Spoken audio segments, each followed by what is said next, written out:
Increíble cómo pasaron ya 3 años desde ese primer video. ¿Cómo están mis pendiculares? Hoy día estamos con un nuevo canal para el video. Lo sé que es el enésimo video que hago del tema, lo sé, pero no es algo para menos. Últimamente se han estado realizando icebergs, o como coloquialmente los llamo, hielitos, de diversos temas o casos de Perusito. Ya hemos visto vídeos realizados por usuarios abocados al tema desde ya hace un relativo tiempo, cada uno aportando a su manera y con sus estilos con el objetivo de conocer más y más aquel país que, aunque nos riamos y quejemos, lo terminamos queriendo. Este video no es la excepción a esos trabajos, pues sigue una línea que ya ellos compartieron, datos curiosos, teorías, conspiraciones, preguntas e ideas retratados en una imagen más que conocida. Una inspiración para con el proyecto. Este hielito no hubiera sido posible si no fuera por los usuarios de nuestro server de Discord, quienes aportaron con su granito de arena para lograr hacerlo. No estoy seguro si este sea el definitivo, porque para hablar de Perú y de todo lo que encierra, no basta con un iceberg, ni mucho menos con un video, pero usaré la licencia del caso para que vean el video de todos modos XD. No me queda más que agradecer a los miembros del server que, a pesar de mi estado zombie y actividad muerta pero viva, siguen manteniendo un espacio activo. Muchas gracias. Y, por último, hacer una mención a los usuarios Monse y Pato, pues dieron un apoyo en el guión de estos vídeos. A ellos también, mis reconocimientos. Ahora, acabando el medio texto que tengo, hoy les presento. El iceberg definitivo de Perú. Parte 1.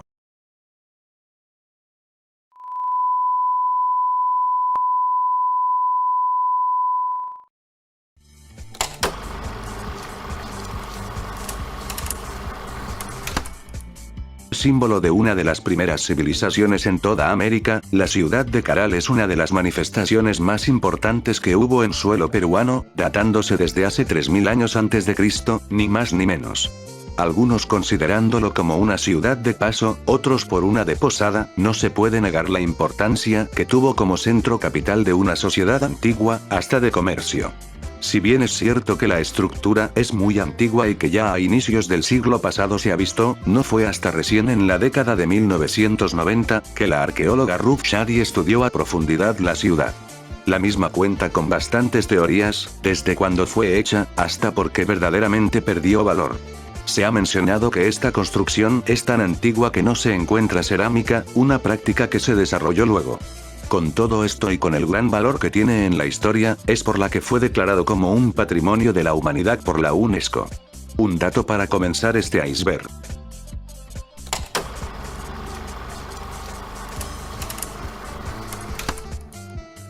¿Qué más peruano que un causa, oe, chévere, jato, chibolo, misio, asumare o un pata?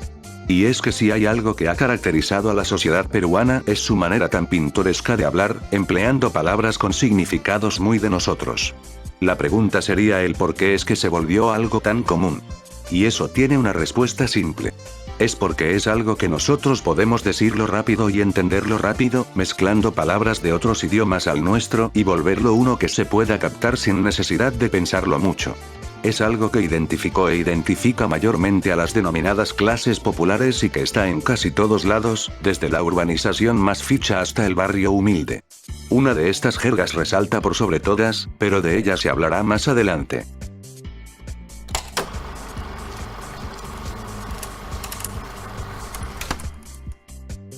Rapa Nui y Perú se encuentran a una larga distancia.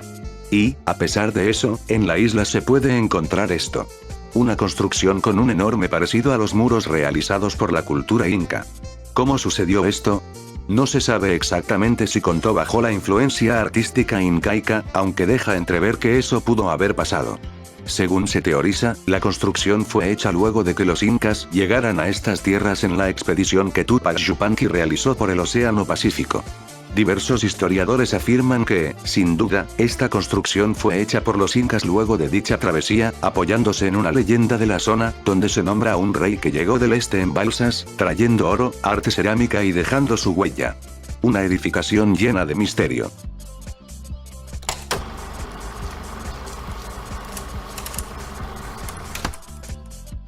Era 10 de octubre del 2017. Última fecha de clasificación para el Mundial Rusia 2018. Perú y Colombia se disputaban los últimos cupos, uno directo, otro para repechaje. Pero no solamente Perú y Colombia disputaban estas plazas, sino que también lo hacía Chile, Argentina, quien iba a clasificar, y Paraguay. Sí, así de jodido fue XD. Última fecha y los partidos eran Chile-Brasil, Paraguay-Venezuela y Ecuador-Argentina, aunque no importaría mucho este último. Los partidos se jugaban a la misma hora y a Perú le bastaba o bien ganar o empatar, perder no era opción, además tenía que esperar a que Chile y Paraguay perdieran. Corrían los minutos en el partido de la selección nacional y Colombia se adelantaba por un gol, pero prontamente fue empatado con ese icónico tiro libre. Con el empate y con la derrota de Chile y Paraguay, Colombia pasaba a tener 27 puntos y Perú 26, un resultado que clasificaba a ambos, aunque por una muy corta diferencia. En pleno partido, ya con el empate, se sabía que el empate les servía a ambos, filtrándose por los jugadores a todos los que estaban en cancha, por lo que se llegó a un acuerdo, un pacto de nulo ataque. Nadie se atacaba y corría el tiempo. Chile perdió por 3-0 contra Brasil, obteniendo Perú la plaza de repechaje raspando, con una diferencia de gol. Una de las razones que más se compartió del por qué se llegó a este curioso pacto fue porque Chile estaba en un momento alto después de ganar 2 Copas Américas y, que clasificaran al Mundial, ellos podían llegar a crecerse. Lejos de esa curiosa razón, los únicos que pueden responder de lo que pasó ese día son los jugadores que estuvieron en cancha, un hecho que fue llamado como el Pacto de Lima.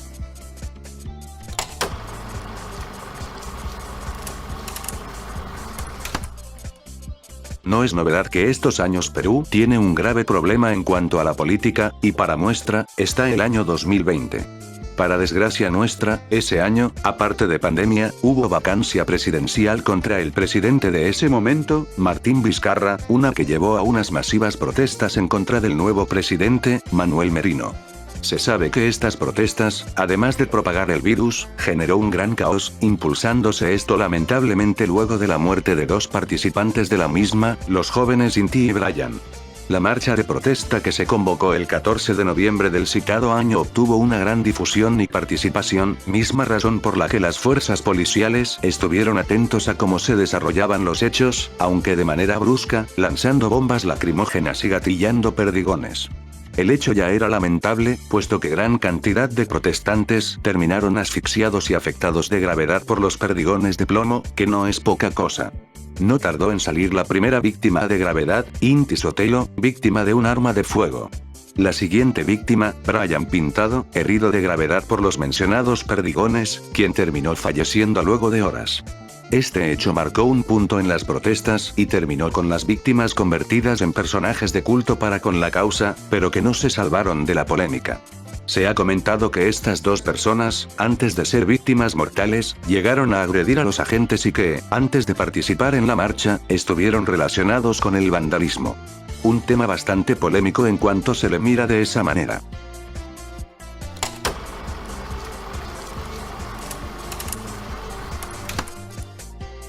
El Perú es un país que nunca dejará de sorprendernos con sus maravillas naturales. En este caso, uno de los lugares más conocidos que podemos encontrar en el sur peruano, específicamente en el departamento de Moquegua, es el conocido Cerro Baúl. Con su peculiar forma plana en la cima, no es de sorprender que se le haya empleado como un área ceremonial y, además que haya sido objeto de numerosas leyendas, las cuales hacen del lugar uno más encantador para quien lo visita. Desde que, debajo del cerro se encuentran tesoros de la gran cultura wari, hasta la aparición de un toro con cadenas de oro que protege el lugar, ha sido siempre un gran misterio que rodea este lugar único. Sitio de peregrinaje, ha sido declarado como Patrimonio Cultural de la Nación y conserva su forma tal como hace siglos se encontraba por otras culturas.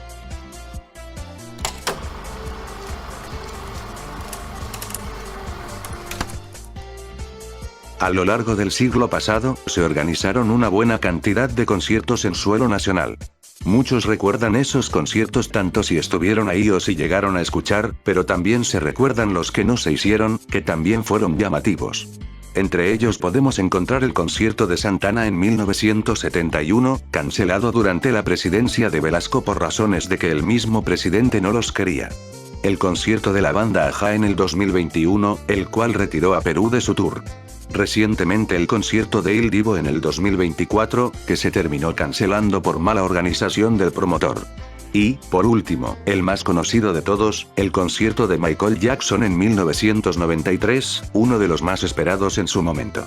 De este mencionado se ha especulado un montón de teorías de por qué realmente se canceló, algunos diciendo que fue porque en ese momento en el Perú aún había movimientos subversivos y problemas sanitarios, que no se vendieron las entradas requeridas mínimas o que tal vez se haya echado atrás en realizar un concierto por estos lares. Una razón que explicó más tarde el rey del pop fue que, justo antes de realizar el tour mundial, sufrió problemas tanto de salud como personales, pues ya en ese momento se le acusaba jugar con niños, si ya saben a lo que me refiero, y que por eso no quiso hacer mucho. Sé que hay muchos otros casos de conciertos que fueron cancelados, pero traté de resumir los más conocidos hasta ahora.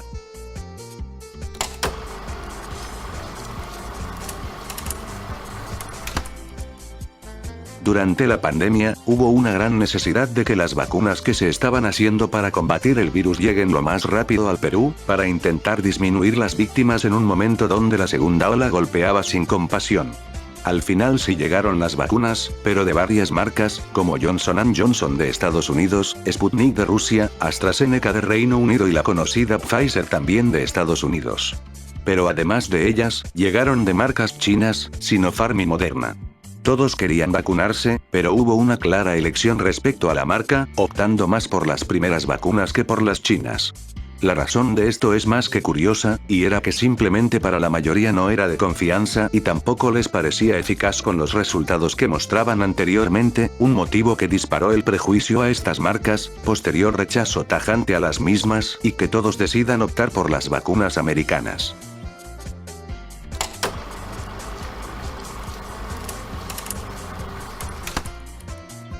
Todos hemos oído en algún momento el síndrome de Estocolmo, una reacción psicológica en donde el secuestrado muestra apego a su captor, tanto consciente como inconscientemente. En este caso, el síndrome de Lima viene a ser su contraparte, o sea, el captor muestra un gran apego al secuestrado, creándose un vínculo emocional en el que le termina brindando cuidado y que no le falte nada. Este fenómeno pocas veces se ha presentado como tal, siendo el hecho más conocido, y por el que se le dio nombre a este caso, fue cuando sucedió la toma de la embajada japonesa por el grupo subversivo MRTA en 1996. Fue un hecho sorprendente pues lejos de pensar que los rehenes secuestrados estaban siendo agredidos, fue todo lo contrario, ya que el grupo trató de una manera agradable, dentro de lo que cabe, a los secuestrados, algo que terminó sorprendiendo a propios y extraños. Un hecho sumamente extraño para analizar por la rareza con la que se presentan.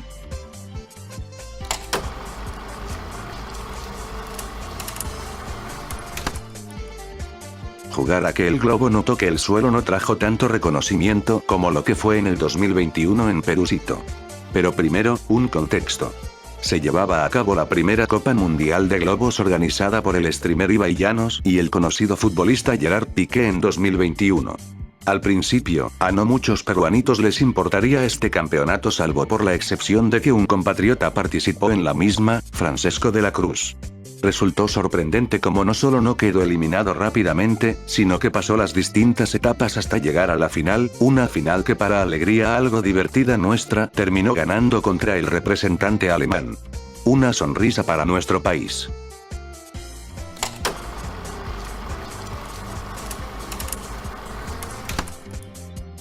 Si revisamos la lista de virreyes que ostentaron el poder en el virreinato peruano, nos encontramos que el último que tuvo el poder fue el tan conocido José de la Serna. Pero hay algo que no mucha gente conoce. Y es que, si buscamos detenidamente, podemos ver que hubo alguien más que tomó el cargo de virrey, pero de manera interina. Ese personaje fue Pío Tristán, quien asumió el cargo en diciembre de 1824. Tristán, nacido en la Arequipa virreinal, mantuvo sus servicios a favor de los intereses españoles, llegando a luchar contra Simón Bolívar. Llegó a tomar el cargo de virrey después de la derrota realista en Ayacucho el 9 de diciembre de ese mismo año, pero su estancia no duraría ni un mes, puesto que, a finales de 1824, terminó por aceptar la capitulación de Ayacucho que reconocía la independencia del Perú. En breves palabras, la última persona que ostentó el cargo ayudó con la proclamación de independencia nacional. Como dato curioso, es el único peruano que llegó a ser virrey.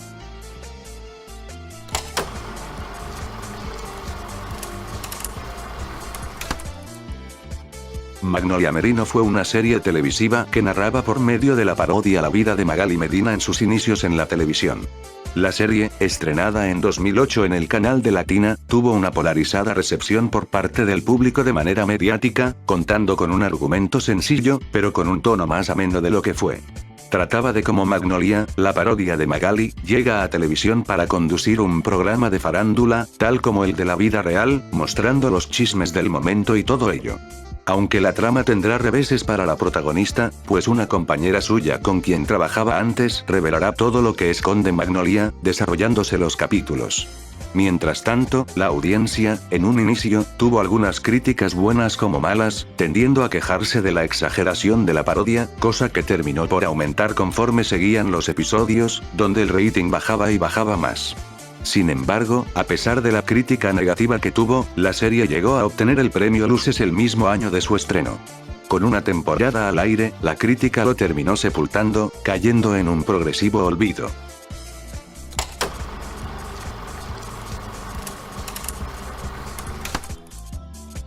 Al ver las construcciones incaicas, no podemos dejar de asombrarnos y pensar cómo fue verdaderamente hecho y si contó con algún material más. Se ha especulado durante un tiempo que los constructores de ese momento, además de tallar las piedras de una manera donde ni un alfiler más entraba, se utilizaba un material al que, de manera de referencia, se le llamó superconcreto. El término no sería del todo apropiado para ello, puesto que no se trata de un concreto actual, el que ya conocemos, sino que pudo haber sido una técnica que se ha estudiado superficialmente. Se ha cuestionado que este dichoso material es una de las razones por las que las grandes edificaciones incas duraron lo que duraron, hasta la actualidad. A día de hoy, aún se especula si este material existió de alguna manera o solo queda en una suposición más.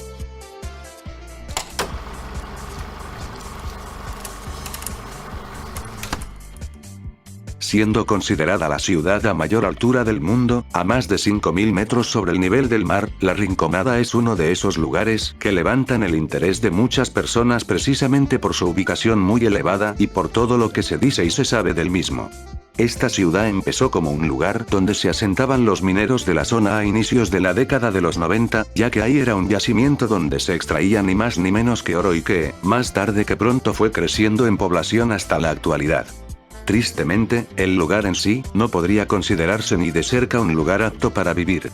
Exceptuando la monstruosa altura, la ciudad es considerada una peligrosa, debido a la casi nula organización social, es un lugar muy inseguro, constantemente hay grescas en algunos puntos, y la ciudad de por sí está muy contaminada, primero porque no hay sistema de alcantarillado ni saneamiento y, para agregar, hay altos niveles de mercurio. Y eso que no se habló de las condiciones en las minas, donde los mineros son explotados en largas jornadas en un sistema denominado el cachorreo, en el que trabajan casi todo el mes y, al final, se les dan unos cuantos días para que busquen el oro a modo de pago, siendo que, si no encuentran nada, habrán trabajado gratis. Una triste historia de un lugar considerado de los peores lugares en los que estar vivo.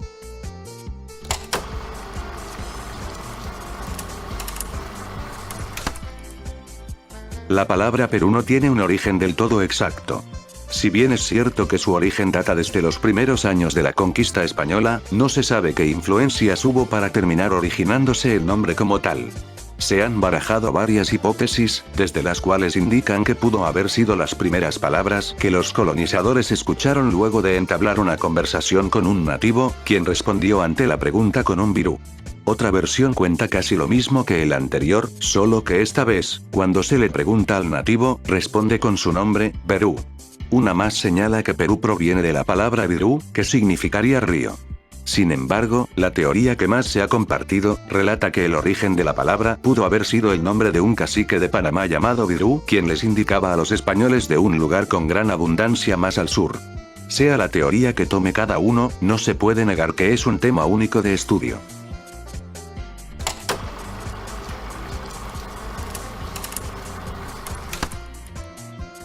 En el fútbol hay un montón de jugadas con nombres muy reconocibles. Está ahí el escorpión, la rabona, la tijera, el taco, entre otras más. Pero no hay ninguna más increíble que la chalaca, o chilena. Y es aquí donde entra la polémica, ¿se dice chalaca o chilena? En primeras instancias, nosotros preferimos más a decirle chalaca, por el claro apego que le tenemos a que esté mencionando un gentilicio de nuestro primer puerto, pero en gran parte del mundo, se lo llama como chilena. La explicación de esto se podría resumir así.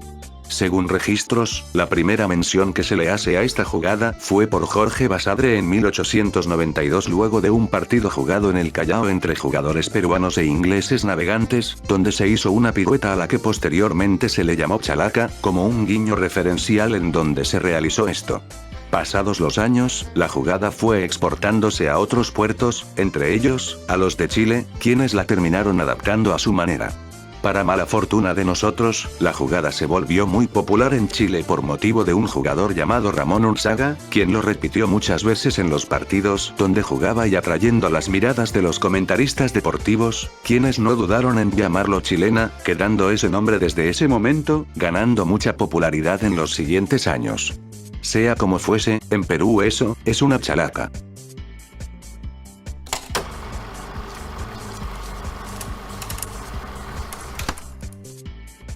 De entre los billetes que hay circulando por territorio nacional no hay ninguno más controvertido que el billete de 200 soles. Al ser el que tiene el valor monetario nacional más alto, se ha tendido a la elaboración ilícita de billetes de 200 soles desde ya hace unos cuantos años y tal parece que no disminuye. Como es correspondiente, el billete cuenta con una gran cantidad de seguros y elementos que lo ayudan a distinguirse por sobre los falsos. Lastimosamente, a este billete se lo tiene muy estigmatizado, mucho más en los establecimientos comerciales, o en general, donde algunos no aceptan los mismos por temor a que terminen siendo engañados.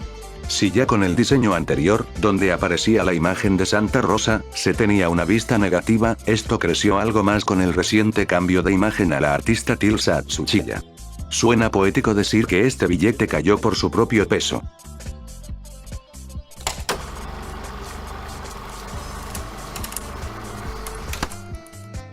Una vez, a finales del siglo XIX, el autor Manuel González Prada describió el país en una frase. El Perú es un organismo enfermo, en donde se pone el dedo, salta la pus.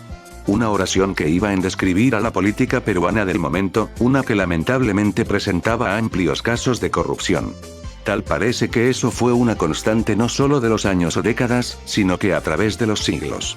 ¿Cuántas veces hemos oído escuchar de diversos casos de corrupción política, lo que nos atañe en este caso? Nos quedamos sin dedos para contar la cantidad de hechos polémicos que sucedieron. Lavado de activos, una entrecortada transparencia, coimas y un montón de triquiñuelas de personas que velan más por sus intereses que por hacer su labor de buena manera. Algunos difícilmente terminan sentenciados por la justicia, burlando la ley y actuando bajo las sombras.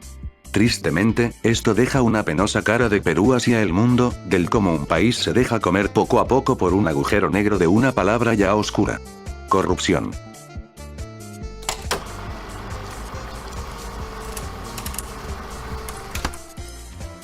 En estos meses, dentro de la comunidad de internet de Perúcito, se han venido lanzando algunas bromas entre los youtubers más vistos. En este caso, se creó una teoría que resulta más que divertida pero que deja a uno pensando. ¿Es Goblinciano quien está detrás del canal de Billonario? Lejos de que los dos hablen con un tono despectivo sobre algunos temas, hay claras diferencias que los marcan. Billonario se enfoca más en fútbol, algo que Goblin manifestó que no le atrae mucho.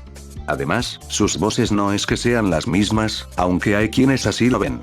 Una razón por la que se mantiene esta teoría, es que Billo nunca mostró su rostro al público hasta el momento, lejos de eso, no hay otra noción como para pensar ello lejos de las bromas que se hagan del caso.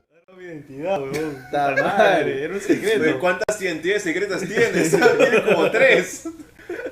Eres el tío Bolo Bolo. Me van a enfriar, weón. A ver, tú eres el Goblin. Eres el tío Bolo Bolo. Eres el sin jefe. Soy billonario. Y eres billonario.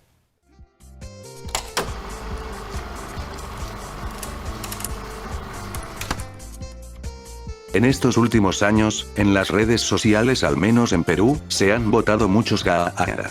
Esta, vamos a decirle reacción, tiene un origen muy reciente a la vez que extrañamente curioso. Generalmente se le atribuye la creación al payaso Chupetín Trujillo, aunque él no lo llegó a crear, más si lo popularizó. Según algunas referencias, el grito fue creación del mismo Sideral, quien al ver algo que lo descuadró, en vez de decir otra cosa, atinó únicamente a soltar un gaara. La masificación que tuvo fue gracias a la comunidad que ya contaba el mismo Sideral, quienes lo compartieron en las redes a modo de joda, y también por las constantes burlas que se le hacían a Chupetín, quien lejos de ofenderse, lo terminó adoptando a su manera. Bótame tu gaaa.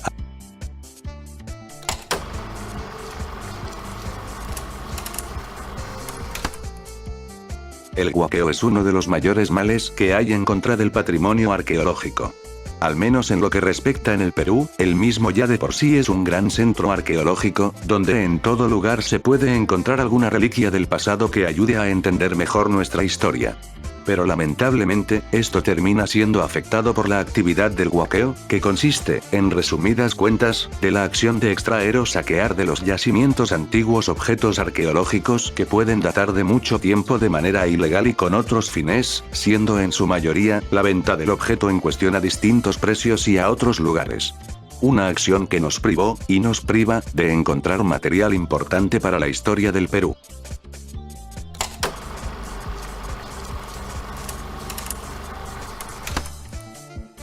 Desde la llegada de los conquistadores y la caída del Tahuantinsuyo, se ha desarrollado un mito que ha estado latente hasta el día de hoy, en el que se relata que un personaje poderoso del mundo andino, llamado Incarri, termina siendo asesinado y descuartizado por otro personaje que, para el caso, se llama Españarri. Separada cada parte, son llevados a distintos lugares del imperio, dejando su cabeza enterrada en la capital, Cusco. Se dice que la cabeza aún está consciente y se regenera poco a poco, juntando, inexplicadamente, cada parte separada a una distancia que nadie sabe, y que cuando todas sus partes estén juntas, revivirá para restaurar el orden y el poder inca. Durante todo el virreinato, hubo personajes que se pensaron que era Incarri renacido, entre ellos estaban Atahualpa, Tupac Amaru, el primero y el segundo y Juan Santos Atahualpa. Pero ninguno de los personajes mencionados logró replicar lo que se profesaba de Incarri en el mito.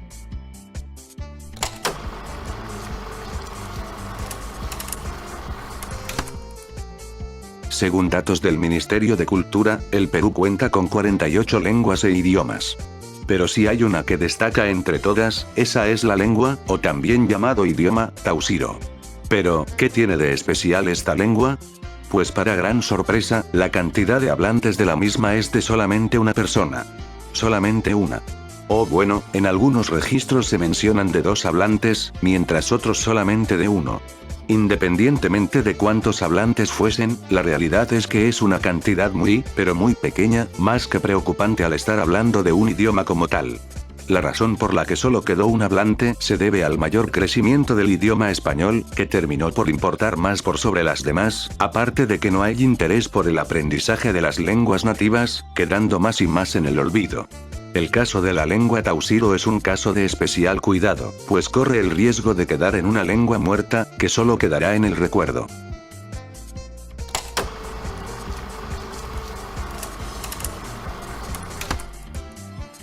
Es curioso cómo algo como esto sea lo que más caracteriza a un pueblito de la selva peruana.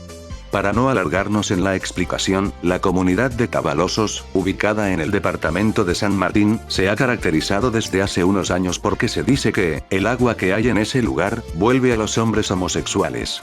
Sí, así tal cual. La historia de cómo ha pasado a conocerse este lugar por eso se debe a una tragicómica situación. Se cuenta que, hace unas décadas, en una intervención de una discoteca en la ciudad de Tarapoto, se encontraron personas gays quienes, para zafar de esa situación que pudo haber sido vergonzosa ante su familia, todos dijeron ser de otro lugar, en este caso, de Tabalosos. Prontamente, este lugar fue conocido por ser uno donde dizque todos eran gays y que se culpaba al agua del lugar la razón por la cual las personas se volvían así. A día de hoy, a los habitantes de este pueblito no les agrada ni de cerca que se los relacione con este hecho, manifestando ese rechazo por sobre todo.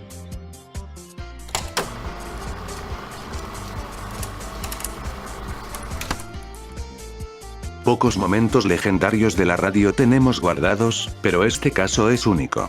Lima Don't Lie es una parodia hecha y lanzada al aire aproximadamente en el año 2008 por la emisora Radio Planeta de la archiconocidísima canción de Shakira, Hips Don't Lie. Parodiada por Daniel Marquina y Gonzalo Torres en su programa Mañana Maldita, ganó una excesiva popularidad debido a que, por medio de las bromas y representaciones en parte exageradas de la ciudad capital, terminaba retratando cómo es Lima, una representación que, a pesar de los años de diferencia, gran parte de las cosas cantadas de sátira en realidad ni cambiaron casi nada, y eso que estamos hablando de una canción de ya casi 15 años. Un trabajo tan pintoresco por donde se le escuche. Si desean escuchar el tema, en la descripción pueden encontrar el link al video.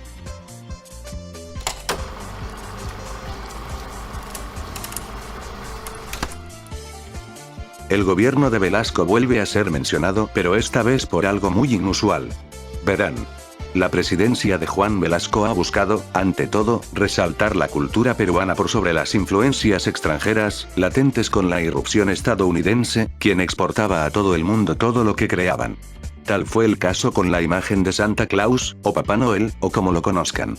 Durante su mandato, el Ministerio de Educación, en complicidad con el presidente, dictaminó que quedaba prohibida la imagen del rechoncho con traje navideño, cambiándolo por una versión más peruanizada del mismo, al cual le llamaron Taita Noel. Ya no vestiría una chaqueta, no usaría botas, tampoco un gorro de Navidad, sino que los cambiaría por un poncho, por hojotas y por un chullo bien peruano. Lo pensaron en todo, tanto fue esto, que hasta su trineo ya no sería llevado por renos, sino que por llamas. Se dispuso que la imagen sea usada por todos y que se gane un espacio en la escena nacional. Lamentablemente esto no fue así, disminuyendo su uso poco a poco luego de la caída de su presidencia.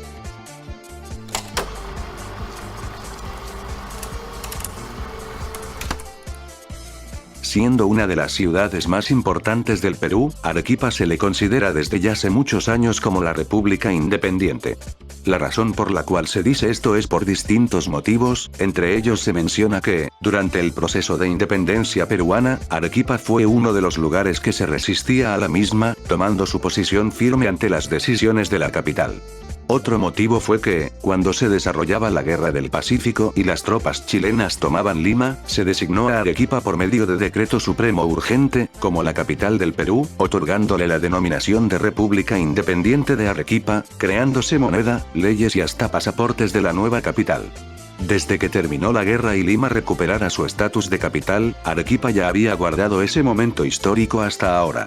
A día de hoy, muchos arequipeños se sienten orgullosos al mencionar su independencia de Lima, señalando su crecimiento regional y la historia que trae de por sí.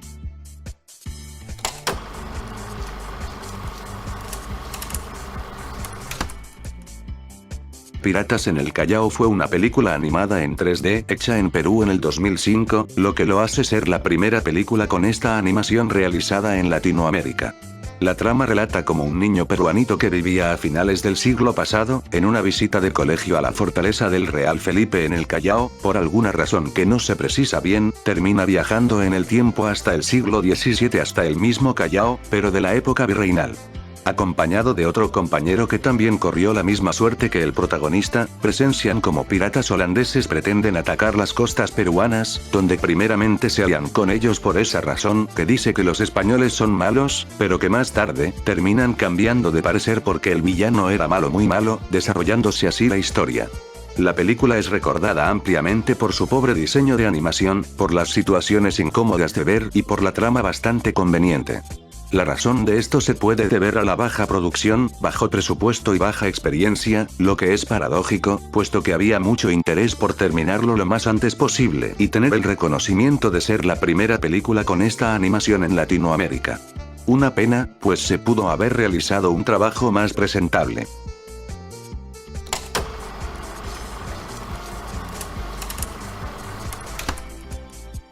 Al igual que la bandera, el escudo peruano fue cambiando a lo largo de los años. Tal vez no muchos lo sepan, pero el primer escudo del Perú fue el que está en pantalla, que data del año 1821. Una figura totalmente diferente a la actual y en el que podemos rescatar muchas cosas. Resalta mucho que en el escudo esté la bandera de Chile y, a pesar que no se note bien, las banderas peruanas y del Río de la Plata, parecida a la que tiene Argentina, pero con un tono azul más fuerte, claramente simbolizando quienes participaron para la independencia nacional. En el centro se encuentra el emblema que estaba en la primera bandera del Perú, con un sol detrás de un cerro sobre el mar, estando arriba de esto, unas hojas de palmera de plátano, elementos que representan el país. Flanqueando el emblema están los animales insignes del país, un cóndor a la izquierda y una llama a la derecha. Debajo de toda la representación, aparece una banda que dice, "Renació el sol del Perú". Este escudo, que cabe precisar, es el único que tiene una imagen de la que luego se hablará más. El Sol de Mayo no terminó estando por mucho tiempo, pues se terminó cambiando en 1825 por uno que ya es más parecido al actual.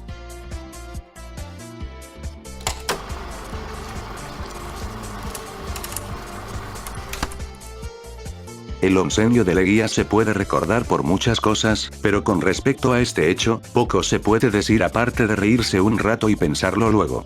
La Ley 4891 se define desde su propio título, Ley contra la Vagancia. Pero lejos de su nombre obvio, ¿de qué trataba en sí? Pues situémonos. Lima 1924. En pleno proceso de modernización, se requerían construir edificaciones nuevas y también carreteras, resultando esto vital para las comunicaciones, pero no había mucha mano de obra, por lo que, con esta ley, se tenía como objetivo enviar a las personas que no ocuparan ningún trabajo a laburar en estas construcciones, ciñéndose más con las personas que vivían en pueblos rurales y pobres. Salvo que, si tuvieras un documento que el Estado emitía que certifique en qué puesto trabajabas, eras forzado a trabajar. Pero como todo en este mundo, hubo personas que, para no ser mandados a la fuerza a chambear, creaban documentos falsos, razón por la que esta ley no terminó sirviendo mucho, quedando en el olvido hasta que, en 1986, Alan García derogó la ley, que pasó al recuerdo de pocos por lo extraño que resultó ser.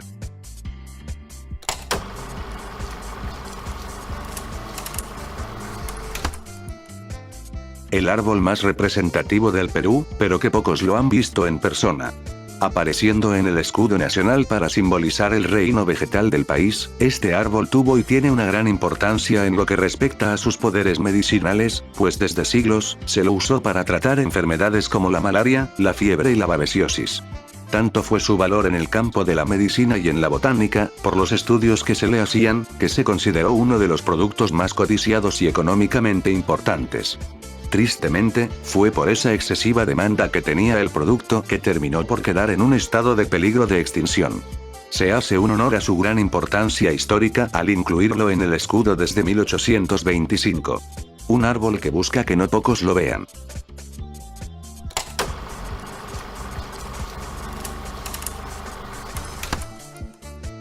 Me estoy muriendo. Dios mío, ¿por qué me quieres llevar pronto? Todavía no he terminado mi trabajo. Esas fueron las últimas palabras que pronunció el célebre autor Abraham Valdelomar después de sufrir un accidente que lo dejó en un mal estado. ¿Qué pasó con Valdelomar? Fue durante unas conferencias que hacía por razones políticas en el sur del país, específicamente Ayacucho. En una ceremonia realizada a inicios de noviembre de 1919, Valdelomar acudió a una reunión en el segundo piso del Hotel Bolognesi. Se mantuvo un rato, pero decidió retirarse bajando al primer piso a oscuras, donde para mala suerte, terminó resbalando por la escalera de manera aparatosa y sufriendo graves golpes, siendo uno de ellos fatal, pues se fracturó la espina dorsal. Sus últimos momentos de vida, se relatan, fueron de una fuerte agonía, muriendo 2 días después, a sus 31 años. Existe un halo de misterio alrededor de esa muerte, una muerte que remeció al país en ese momento.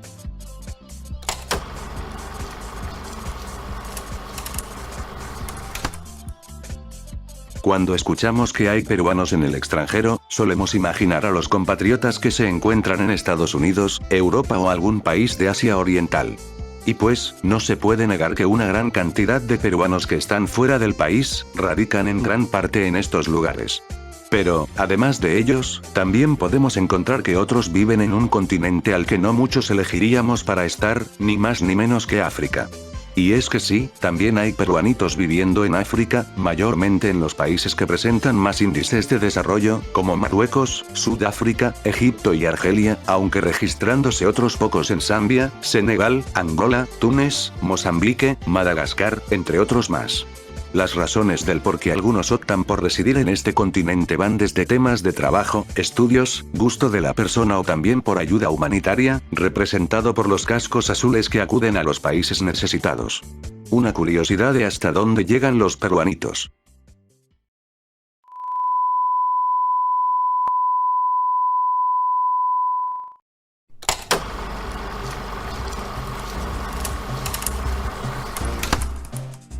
¿Qué tienen en común el aymara, hablado mayormente en Perú y Bolivia, y el coreano, dos idiomas que los separan una larga distancia? Pues la verdad que no mucho, salvo su parecido en la estructura de las oraciones y en algunas palabras y expresiones, llegando casi en parte a estar por la fuerza. Es a base de este disque parecido que, en un seminario hecho en una universidad de Bolivia, unos investigadores en la lingüística coreanos propusieron la controvertida idea de emplear el alfabeto coreano para escribir palabras del idioma aymara. Sí, así de loco XD. Esta noticia fue en parte apoyada por la comunidad, incluida la que se encuentra residiendo en Perú. Sin embargo, se tiene que hacer mención a que estos idiomas no forman parte de la misma familia lingüística y que algunas palabras del aymara no encajan con las del coreano. El solo hecho de pensar que ambos idiomas compartieran la misma escritura es una completa locura que se presta para muchos comentarios.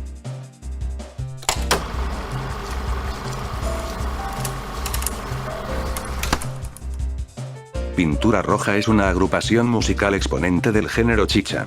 Gran mayoría del público los recuerda más por su célebre canción, El teléfono. Pero, de entre todo el repertorio con el que cuentan, existe una canción que cuenta una triste historia. La canción, titulada Petiso, relata una cruda realidad de los niños que no tienen dónde estar más que desamparados por la calle. El sencillo cuenta la historia de un niño que vive en la calle, implorando a quien lo ve un poco de agua. No sabe de sus padres, ni de su nombre, mencionando la palabra petiso para nombrar al infante. La canción solo habla superficialmente del trasfondo verdadero contado por los integrantes de la agrupación, pues la historia que ellos contaban del trasfondo hablaba sobre el mismo niño, al que lo llamaban petiso por ser pequeño, quien trabajaba y vivía en la calle como lustrabotas. A pesar de que se pedía por él y para muchos otros niños en su situación, lamentablemente terminó falleciendo después de que, en plena llovizna, una descarga eléctrica le cayera. La noticia del pequeño fue prontamente olvidada por la gente, pero no para Alejandro Zárate, integrante del grupo, quien lo retrató en una canción que más que oscura, es triste.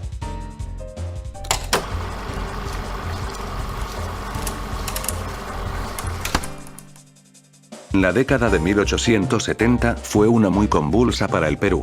Aparte del inicio de la Guerra del Pacífico, el país pasaba por una terrible crisis económica y casos masivos de corrupción. ¡Qué novedad! Justamente la crisis coincidió cuando Henry Meigs, empresario ferrocarrilero, se encontraba realizando las construcciones de ferrocarriles que unirían bastantes puntos importantes del país. Para Henry, eso de la crisis era un gran problema para su empresa, por lo que decidió hacer una jugada. Con su gran fortuna e influencia, primero creó sus propios billetes, para así evitar que lo golpee la crisis, y luego se reunió con el presidente Mariano Ignacio Prado para acordar la validez de su billete por medio de una suma muy alta. Sus billetes, como era de esperarse, resultaron de desconfianza para los bancos por su valor volátil, por lo que otra vez Henry recurrió al apoyo de Ignacio Prado, quien le confirió aún más dinero para dar valor más confiable a su billete. Pero como un chiste oscuro, tampoco terminó sirviendo mucho, aparte de llenarse los bolsillos tanto Henry como Ignacio Prado, puesto que el primero terminó falleciendo poco después y su billete terminó en valor nulo. Ese dinero que se pudo haber invertido en otras cosas de suma urgencia.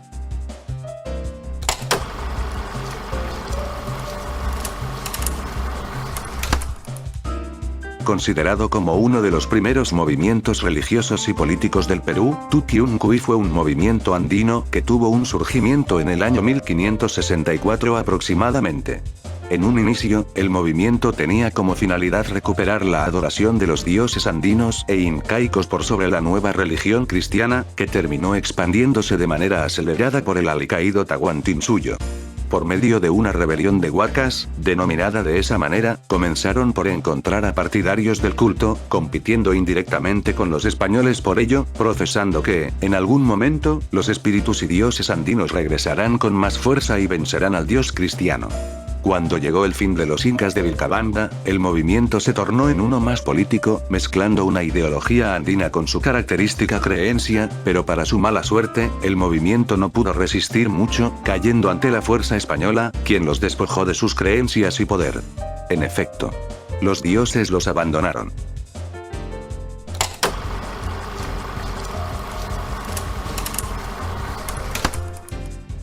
Durante finales del año 2012 e inicios del año 2013, la economía peruana vivía un momento excelente.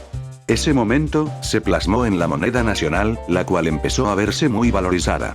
Tanto fue esto, que el nuevo sol llegó a costar 2 soles con 50 céntimos, algo totalmente impensado en la actualidad y motivo por la cual, a día de hoy, mucha gente manifiesta cuando las cosas estaban más baratas y cuando con 100 soles te alcanzaba para muchas cosas. Pero de esos tiempos hasta hoy, la economía vino sufriendo problemas financieros, acompañado por los cambios del mismo dólar, los cuales afectaron tanto, que el sol llega a valer lo que vale actualmente. Una pena saber esta comparación.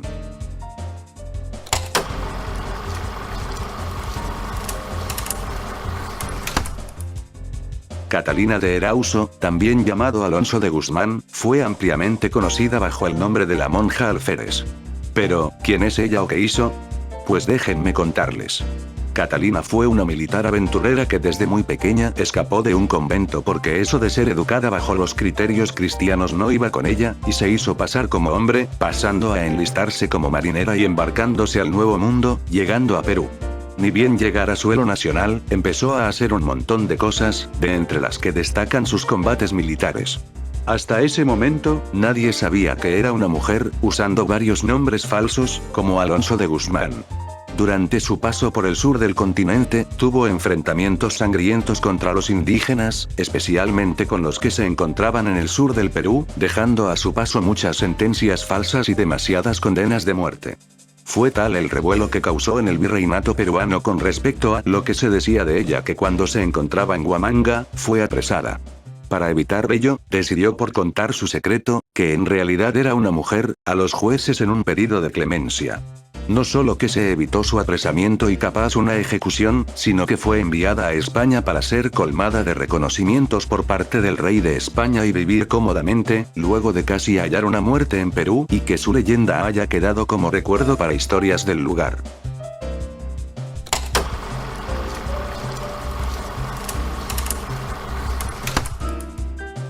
Cuando vemos mapas de cómo se extendía el Tahuantinsuyo, veremos que los países que ocupó en medida, fueron Colombia, Ecuador, Perú obviamente, Bolivia, Chile y Argentina.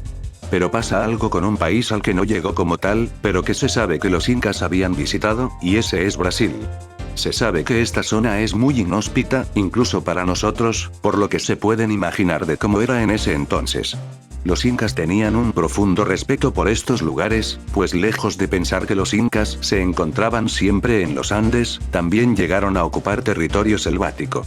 La cuestión es saber si llegaron a establecerse de manera significativa en territorio brasileño y la respuesta a ello es no. Sin embargo, se conoce que sí pasaron por el mismo de manera continua, pues en el estado de Roraima, en suelo brasileño, se encuentran caminos que datan de tiempos incaicos. Incluso el historiador José Carlos Vilcapoma asegura que los incas pudieron haber llegado hasta costas atlánticas brasileñas por medio de otros caminos realizados por ellos. Y eso que no se mencionó que en Brasil se podría encontrar el Paititi, una ciudad inca legendaria.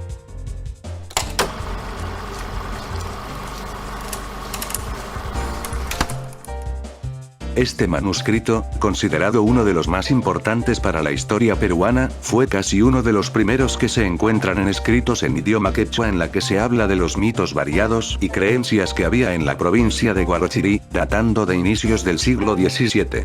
La historia que lo envuelve resulta ser contradictorio, pues se escribió a modo de registro de la erradicación por parte de clérigos cristianos de las creencias indígenas que había en la actual zona de Guarochirí, pero en el manuscrito se relata la historia mítica de varios dioses nativos, de una manera tan detallada, que lejos de cometer el olvido de estos mitos, los terminó por preservar a través de los siglos. Se le atribuye su autoría a Francisco de Ávila, pero se desconoce quién fue su autor realmente y cómo es que se preservó mucho tiempo a pesar de su objetivo inicial.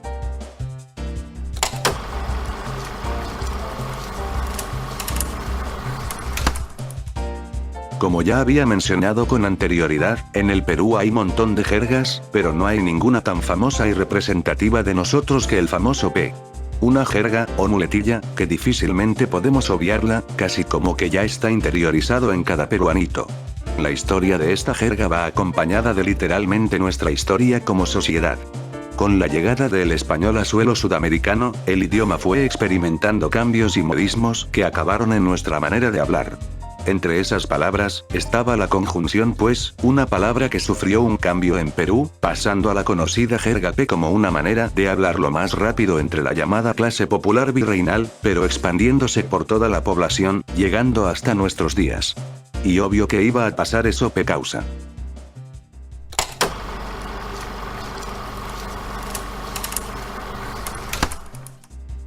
A pesar de ser catalogado como uno de los países con gran biodiversidad en el mundo, la fauna y flora nacional se ha visto ampliamente afectada por nosotros mismos, siendo el caso de la fauna quien más se ha visto afectada. Contando con más de 5.000 especies endémicas, una buena cantidad de ellas están en peligro de extinción, si es que ya de por sí, están extintas. En este caso, podemos encontrar animales que tristemente ya están en mejor vida, hallando dos ejemplos. Según la Unión Internacional para la Conservación de la Naturaleza se encuentran dos especies extintas, entre ellas están el Lagostomus crassus, un animal similar a la vizcacha, y la chinchilla de cola corta. Pero también la misma organización señala que hay animales que probablemente se consideren extintas, entre ellas están distintas especies de ranas y sapos, el pez sierra común, el corvallo del Callao y el ratón de las lomas. Animales que han venido experimentando el crecimiento demográfico y, como no, una horrible caza indiscriminada. Y eso que solo se mencionan unos ejemplos, pues la lista, para pena de nosotros, aún sigue.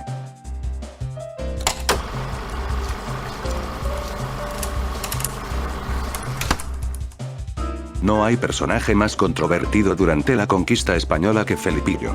No se sabe bien cuáles fueron sus orígenes exactos, pero se conoce que fue un indígena del norte del actual territorio peruano que, cuando llegó el conquistador Francisco Pizarro, se unió a las tropas españolas. Durante su travesía con las tropas europeas, fue aprendiendo el idioma español y, sumado a que entendía las lenguas locales, tuvo la función de traductor en intérprete al servicio español. Gran mayoría de historiadores concuerdan en que fue Felipillo quien estuvo durante el apresamiento de Atahualpa y que, según el cronista Ciesa de León, conspiró a favor de la muerte del Inca porque quería a una de las esposas que tenía, razón por la que tradujo a su conveniencia. Con la conquista ya consumada, Felipillo anduvo de un lado a otro, en su camino amistándose, luego traicionando, para volver a amistarse y terminar por traicionar a Diego de Almagro en su invasión a Chile. Intentó escapar, pero ya Almagro sospechaba de la artimaña que hizo Felipillo para la ejecución del Inca, logrando capturarlo, haciéndolo confesar y siendo posteriormente descuartizado. Su persona es una de las más estudiadas porque no se tiene nada concreto aún, siendo lo explicado, una referencia de cronistas. A pesar de eso, Felipillo terminó, para algunos, como un personaje que traicionó y ayudó en la conquista española.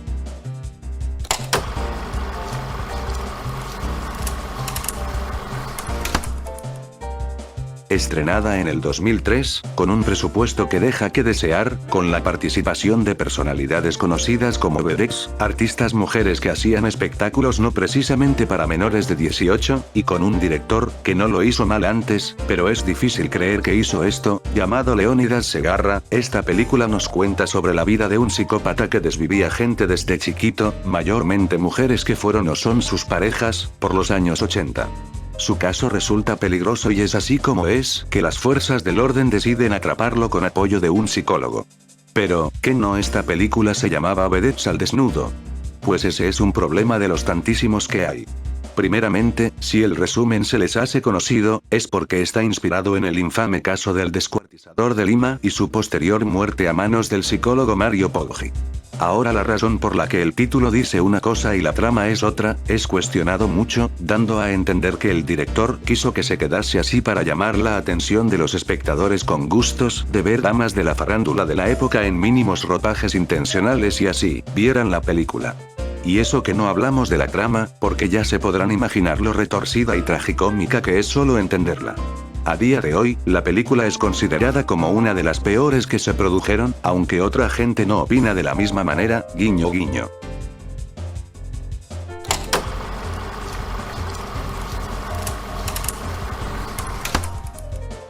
Esto, más que teoría o algo del estilo, es una curiosidad. Verán.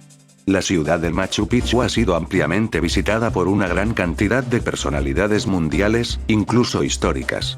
Entre ellos, de quien más sorprende su visita fue la realizada por Ernesto Guevara, mundialmente conocido como el Che Guevara. No solo estuvo una vez en la ciudad imperial, sino que 2 veces, tanto en 1952 como al año siguiente, 1953, por motivos de sus viajes por Sudamérica. Quedó maravillado del lugar que de él se extrae una frase que aún a día de hoy se pronuncia. Machu Picchu no defrauda.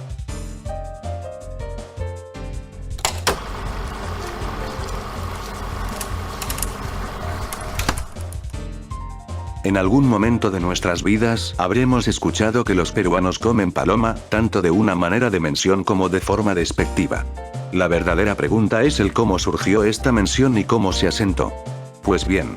Hay muchas teorías del por qué se dice esto y en casi todas, hacen acto de presencia los chilenos. Una de estas teorías va más ligada al tema de guerra y hambruna, pues cuando los chilenos llegaron a la capital peruana alrededor de la década de 1880, la sociedad vivía un momento crítico y escaseaba la comida, hallando una parte de los ciudadanos en la paloma un alimento para intentar pasar el hambre, pues era un animal que estaba en casi todo lado y que no tenía coste alguno, más que atraparlo, siendo para asombro del ejército chileno el que hiciesen eso. Otra teoría dice que, cuando ocurrió la crisis económica de la década de 1980, muchos peruanos optaron por emigrar a otros lugares, siendo Chile, como no, donde hubo una gran migración. A modo jocoso chileno, curiosamente cuando llegaron los peruanos, ya no había muchas palomas, y se comenzó a reavivar esa noción. Ahora, si nos ponemos técnicos, es muy probable que la paloma haya sido alimento en el país en algún momento, no es ninguna sorpresa, incluso hasta la actualidad, pero que sea algo que lo consume todo el país, pues eso no. Hay platos para escoger y es más, que seguro que para alguien de Perú lo último que escogería sería paloma.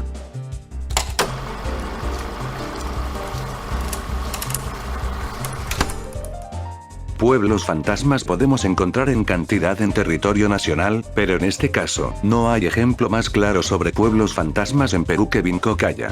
Ubicado en el departamento de Arequipa, Vincocaya fue un pueblito que tuvo su auge económico con la construcción de ferrocarriles durante mediados del siglo XIX hasta principios del XX, que iban de dicho departamento, hasta Puno, teniendo una importancia pues era una estación de valor por su situación. Dependía ampliamente del ferrocarril, por lo que, cuando ya la ruta quedaba poco a poco obsoleta tanto porque aparecían nuevas rutas como que, en años después, llegarían otros transportes. Vincocaya fue progresivamente quedando sin habitantes, quienes buscaban otras oportunidades, hasta que, en las primeras décadas del siglo pasado quedó totalmente abandonado. Estructuras como casas, los rieles, una iglesia y un cementerio son testimonios de lo que, en su momento, fue un lugar próspero.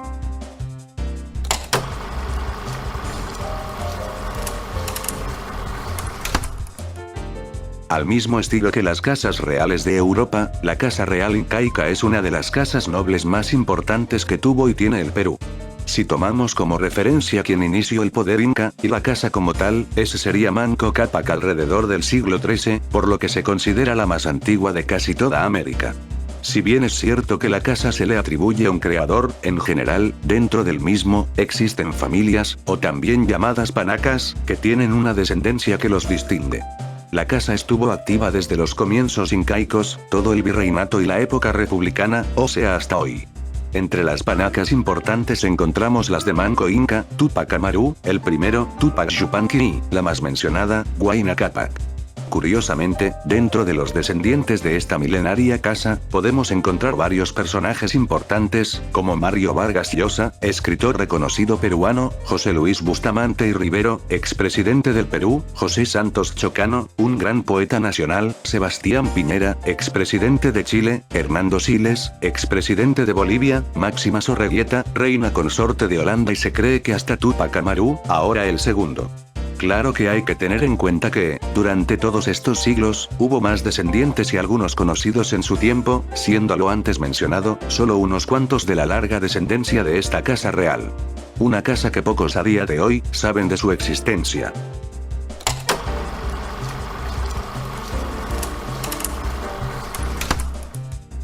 Este es un punto muy discutido entre algunos.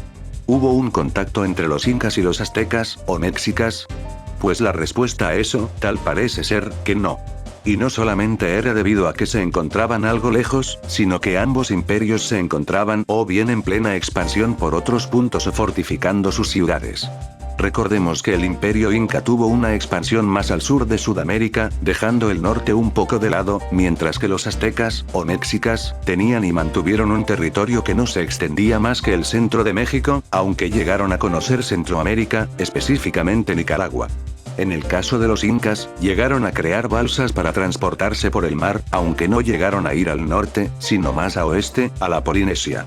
Lo que sí se puede llegar a considerar como un contacto, entre comillas, son los productos que se transportaban, que pasaban por distintas etnias o culturas de las zonas centroamericanas o caribeñas, llegando, por ejemplo, materiales aztecas, las cuales pasaban por distintas culturas del centro de América hasta llegar a los incas. Si es que se hubieran enterado ambos imperios que había otro más, sería algo como un dato más para ellos.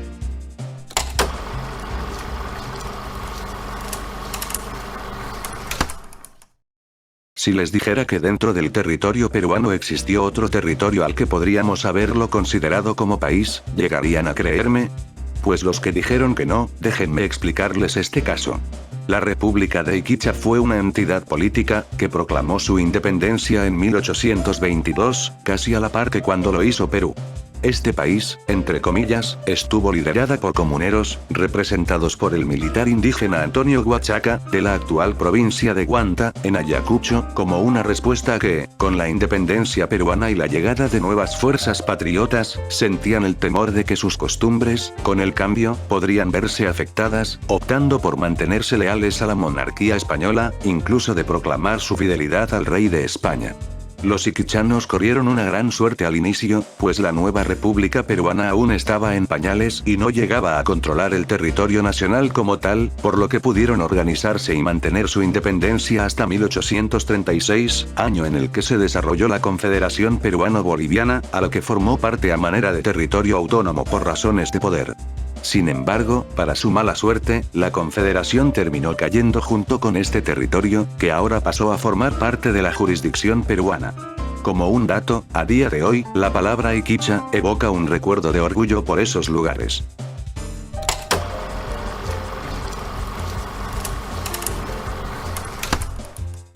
Este monolito se podría considerar una de las manifestaciones arqueológicas más enigmáticas del antiguo Perú.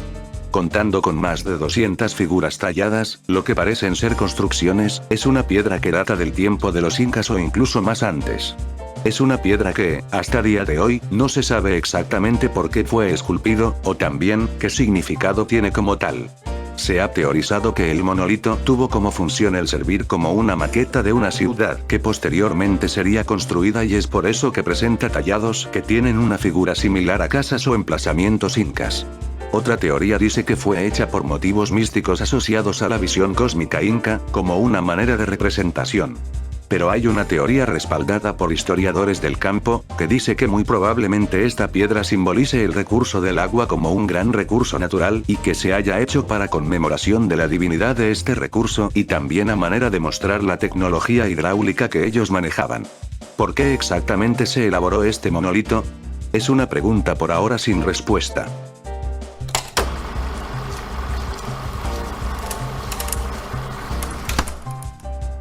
¿Quién diría que Lima sería el lugar escogido para un tratado entre dos países?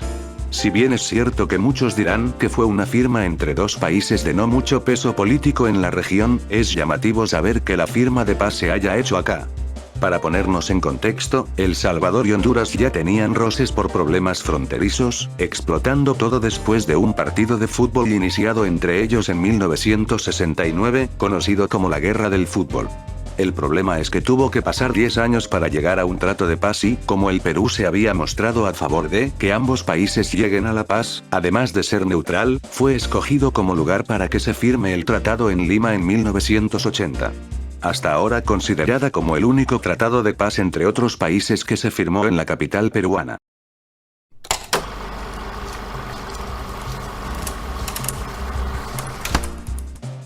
Considerado como la Rosa de Guadalupe peruana, Solamente Milagros fue una serie religiosa estrenada en el año 2011. Cuenta la vivencia de distintas personas de Perucito y cómo se ven afectadas por diversos motivos en la sociedad, relatándola de una manera dramática pero que, al mismo estilo que la Rosa de Guadalupe, se terminan resolviendo en gran medida por los milagros ya no de la santa mexicana, sino que de los santos nacionales, como Santa Rosa de Lima, dejando a Elo la protagonista, mirando las cosas de una manera más optimista. Como hemos visto, ya desde el título se sabe que esta serie cuenta con un enfoque religioso y que, como ya iba mencionando, se le comparaba mucho con La Rosa de Guadalupe, una serie que aborda el mismo tema, siendo motivo de algunas críticas, además de las actuaciones de los actores, los cuales dejan mucho que desear, y el interés por el mismo no fue tan grande, siendo esto reflejado en sus cortas 3 temporadas, pasando por el canal de América TV sin pena, pero tampoco gloria, quedando para muchos como la copia peruana de la serie mexicana.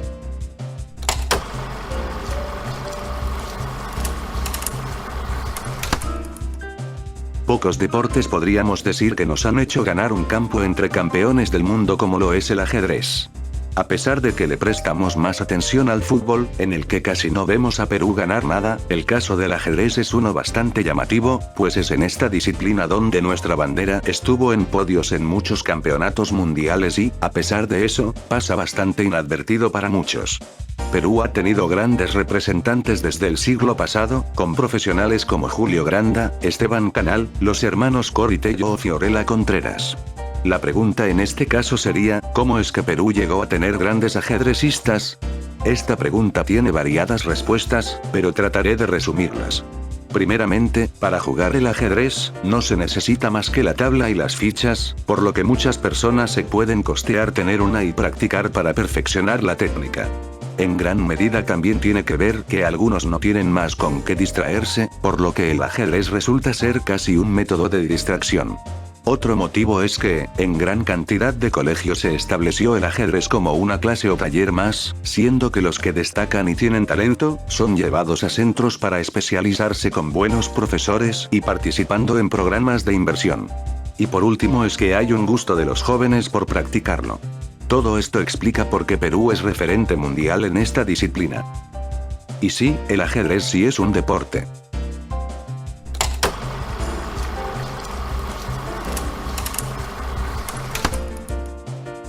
Dada la cantidad de referencias, podríamos decir que los japoneses tienen una curiosa satisfacción por las líneas de Nazca. No solamente fueron representados en 2 o 3 animes, sino que las imágenes llegaron a más. Como, por ejemplo, y no alargarnos, las líneas están representadas en los animes Cowboy Bebop, Yu-Gi-Oh!, Pokémon, Doctor Stone, el que solo fue una mención y, el más llamativo, Tenku Tensou Nazca. Esta última no logró tener una gran repercusión en otros países, pero tuvo una buena acogida en este país, pues casi toda la serie tiene referencias del Imperio Inca y de las culturas peruanas, entre ellas, la Nazca. Un dato más que singular.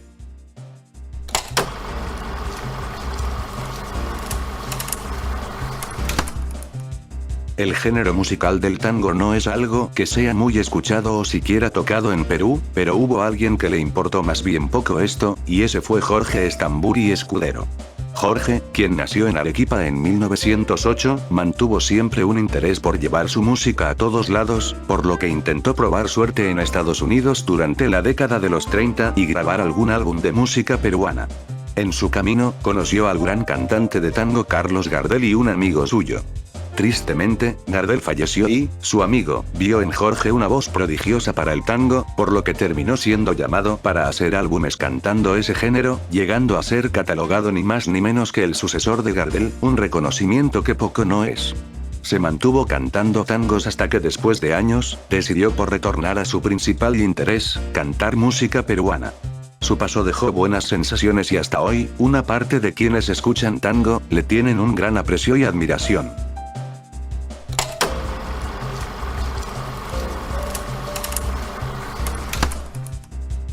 Muchos de nosotros conocemos que la época en la que estuvimos bajo poder español se llamó como el Virreinato del Perú. Si bien es cierto que esta es una manera de nombrarlo, otra forma de poderlo llamar sería el Reino del Pirú, conocido ahora como Perú. Esto se puede encontrar en los documentos de antiguos escribanos españoles, los cuales siempre nombraban estas tierras no como una colonia, sino como un reino. ¿Y esto por qué? Pues es sencillo de explicar.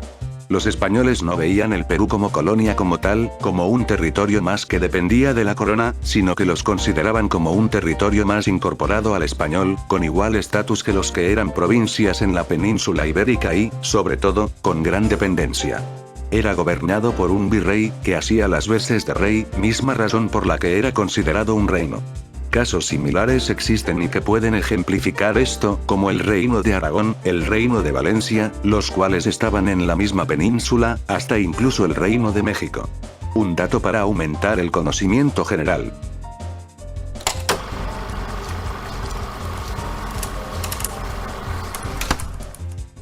La nación Quero es una de las comunidades más antiguas que tiene el Perú. Este pueblito es tan antiguo que inclusive llegó a presenciar el auge del Imperio Inca. Sí, así de antiguos son.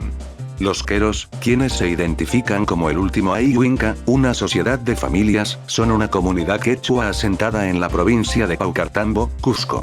Como descendientes directos de los incas, han conservado sus tradiciones y costumbres desde la época prehispánica. Su lugar de asentamiento es curiosamente el Nevado Ausangate, considerado el apu más poderoso del lugar, por lo que mantienen un profundo vínculo con sus raíces y su entorno. Sus costumbres, su identidad, su manera de vivir y toda la historia que llevan tras de sí le han valido para que, en el 2007, su cultura fuese reconocida como Patrimonio Cultural del Perú. Un reconocimiento más que merecido.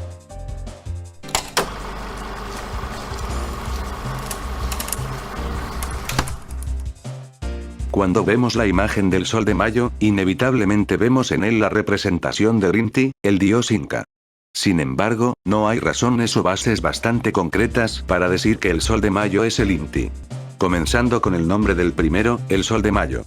Este nombre hace alusión, como bien se dice, en un sol, pero algo parecido con el sol representado con los estilos europeos, y también al mes de mayo, un mes importante en la historia de Argentina, pues en ese mismo mes, pero en 1810, se llevó a cabo la revolución que terminó derrocando al poder español. Ahora bien, partamos del hecho que este diseño tiene claras influencias europeas, por lo que difícilmente sea una representación del entorno andino.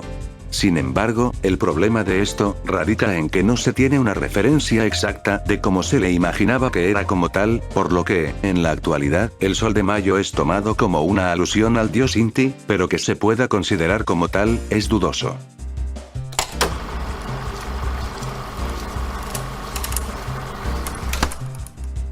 Esto es casi una verdad que un sector de la sociedad peruana no quiere aceptar. La reforma agraria, impulsada durante el gobierno de Velasco Alvarado, fue un proceso bastante dificultoso que a día de hoy se considera muy accidentado. Pongámonos en contexto. En ese momento, se dictaminó que las tierras pasarán de propiedad de los hacendados y gamonales a los campesinos agricultores, en la señal de la tierra para el que la trabaja. En su inicio, la reforma tuvo una imposición casi directa, por lo que muchos campesinos prontamente se encontraban literalmente administrando la tierra donde laburaban. Gran cantidad de estos agricultores no tenían conocimiento sobre cómo administrarla, por lo que, al verse en esa situación, muchos dejaron estos terrenos heredados, entre comillas, terminando por venderlos. Esto, a la larga, acabó por afectar mucho a la producción agrícola nacional porque, como se terminaron por vender los terrenos para cultivar, muchos se emplearon para la edificación de casas o edificios, perdiendo terreno para el cultivo, lo que se puede decir que esta reforma acabó por afectar a la larga más que beneficiando.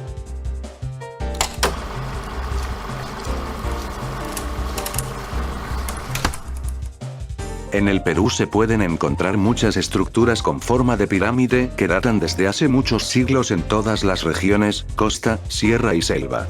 Sin embargo, en el caso de la selva resulta más que extraño, ya que se pueden encontrar unas pirámides que han sido objeto de análisis debido a la peculiaridad tanto por su forma como por el lugar donde están.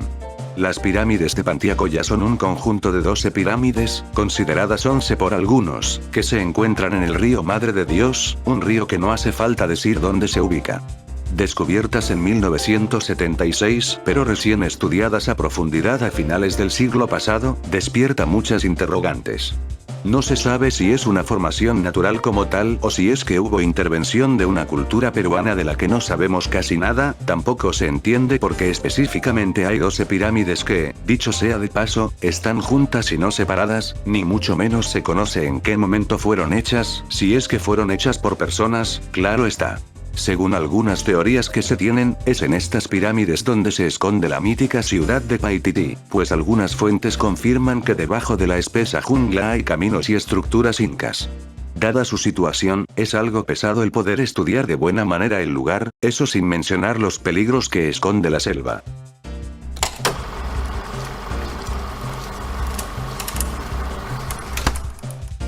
A día de hoy, pocas personas saben de estos dos artistas que, en un antaño, fueron muy escuchados, al menos en Perú.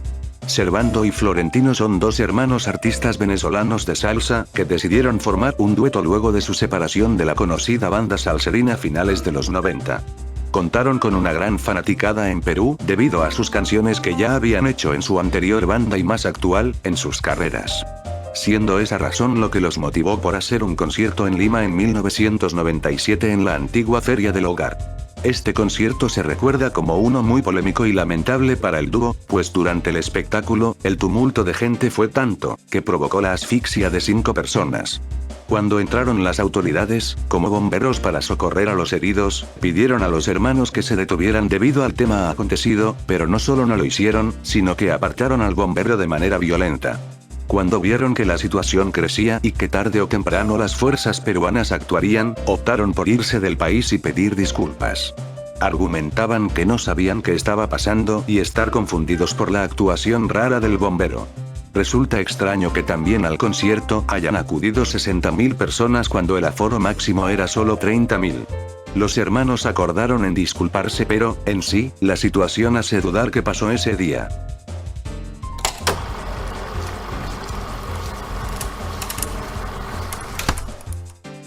Suena extraño mezclar dos palabras que tal parece poco tienen que ver uno del otro.